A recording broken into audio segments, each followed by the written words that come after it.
Hello friends, नमस्कार मित्रों।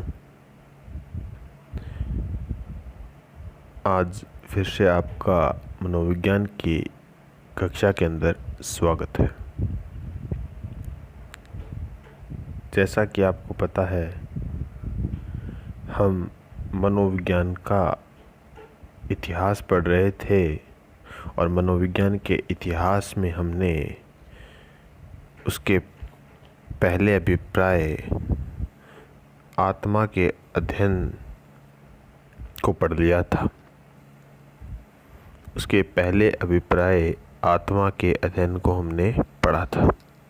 उम्मीद करता हूँ आपको समझ में आया होगा।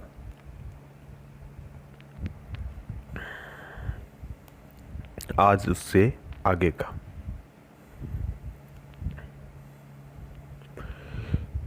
तो मनोविज्ञान के इतिहास को मनोविज्ञान के अभिप्रायों के आधार पर 4 भागों में बांटा गया है।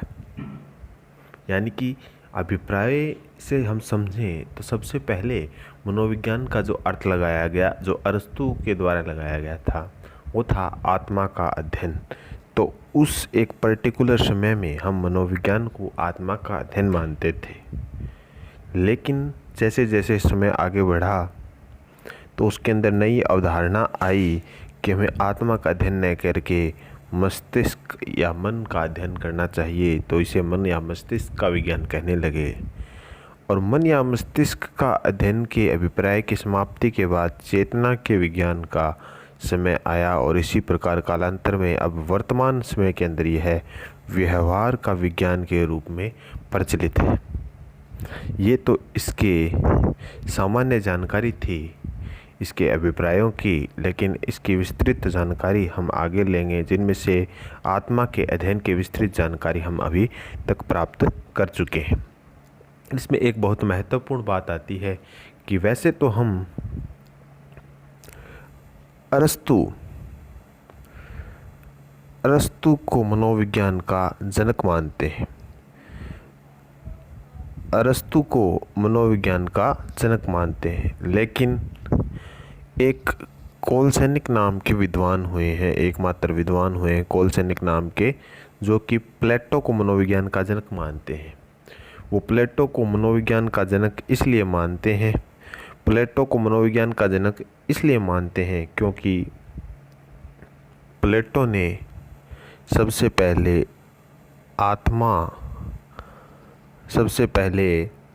आत्मा का संप्रत्यय दिया था। सबसे पहले किसका संप्रत्यय दिया था? आत्मा का संप्रत्यय दिया था। तो इस प्रकार से कोलसेनिक प्लेटो को मनोविज्ञान का जनक मानते हैं। यदि प्रश्न आए कि मनोविज्ञान का जनक कौन है, तो अरस्तु होगा। लेकिन यदि प्रश्न पूछा जाए कि मनोवैज्ञानिक कोलसेनिक के अनुसार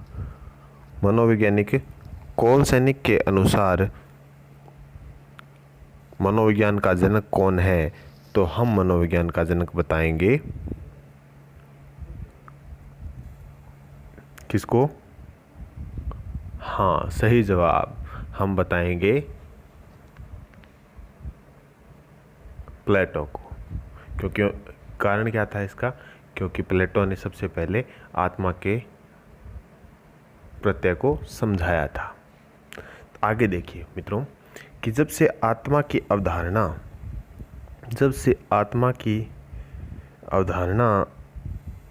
अरस्तु के द्वारा दी गई,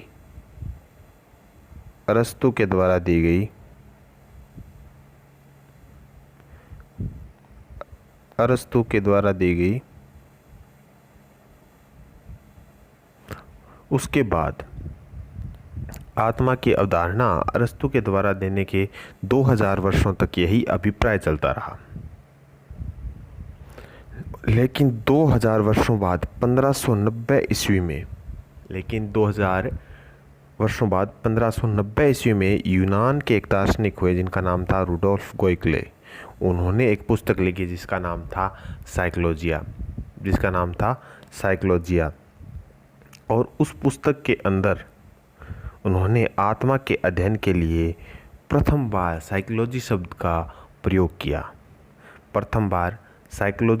प्रयोग किया। तो हमसे अगर क्वेश्चन पूछा जाए कि सर्वप्रथम बार साइकोलॉजी शब्द का प्रयोग किसने किया, तो रुडोल्फ वोगले ने किया। और कहाँ किया? अपनी पुस्तक साइकोलॉजिया में किया। इससे आगे मित्रों, साइकोलॉजी शब्द जो है उसका सर्वप्रथम प्रयोग 1590 में किया गया तथा इस साइकोलॉजी शब्द जो है, ये साइकोलॉजी शब्द मूलतः दो शब्दों से मिलकर बना है, जिसमें से पहला है साइके और दूसरा है लॉगस। पहला है साइके और दूसरा है लॉगस। दोनों ग्रीक भाषा के शब्द हैं। तो पहले का अर्थ है आत्मा, दूसरे का अर्थ है अध्ययन। तो इस प्रकार साइकोलॉजी का अर्थ निकलता है आत्मा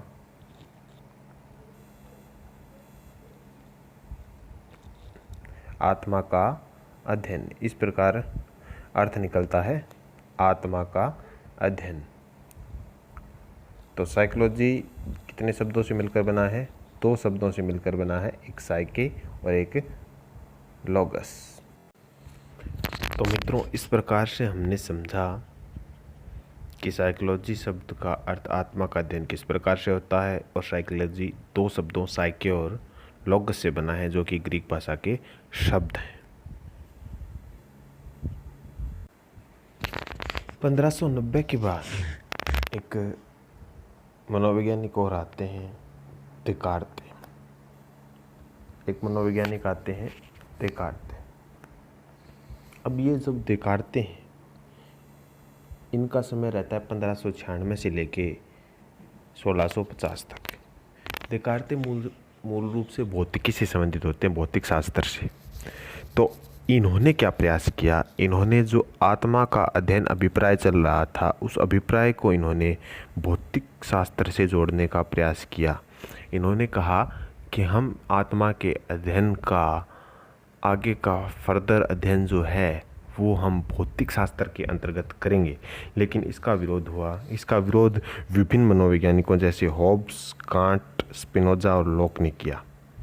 और इसका कारण ये रहा कि जैसे विज्ञान के अंदर भौतिक विज्ञान है, तो उस विज्ञान के अंदर हम मूर्त वस्तुओं का अध्ययन करते हैं, जिनके बारे में हमें जानकारी होती है कि क्या है, कैसे है, क्यों है। उन वस्तुओं का अध्ययन करते हैं। लेकिन आत्मा की हमें किसी प्रकार की जानकारी नहीं थी कि आत्मा क्या है, कैसी है, क्यों है, किस प्रकार का स्वरूप है। तो अमूर्त वस्तु का हम उसके अंदर अध्ययन नहीं कर सकते थे। इस कारण से यह अवधारणा का रूप नहीं ले पाई और इसका विरोध हुआ। इस प्रकार चलते चलते दोस्तों हम 17वीं सदी में पहुंच जाते हैं। 17वीं सदी में इटली के एक दार्शनिक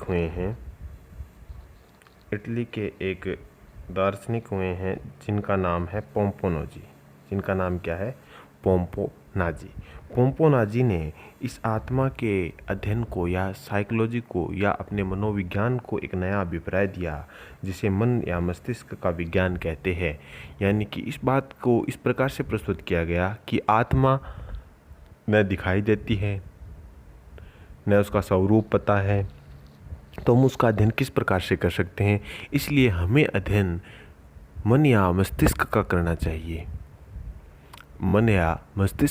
चाहिए, और इस बात का समर्थन हॉब्स, लॉक और कांट, स्पिनोजा ने किया, जिन्होंने कि देकार्ते का विरोध किया था। उन्होंने इस बात का समर्थन कर दिया और यह एक नए अभिप्राय के रूप में स्थापित हो गया। लेकिन इस अभिप्राय के ऊपर भी विभिन्न प्रकार के प्रश्न उठने लगे, जो कुछ इस प्रकार से थे। विभिन्न प्रकार के प्रश्न उठने इस प्रकार थे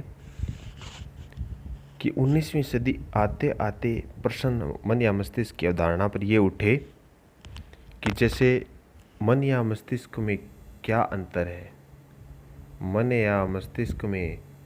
अंतर है, मन कितने हैं, या कौन से मन का अध्ययन किया जाए, या कौन से मन का अध्ययन किया जाए। इस प्रकार से कुछ प्रश्न जो थे इस अवधारणा पर उठने लगे और इनका जवाब न आने पर यह अवधारणा भी समाप्ति की ओर अग्रसर हो गई और धीरे धीरे समाप्त हो गई।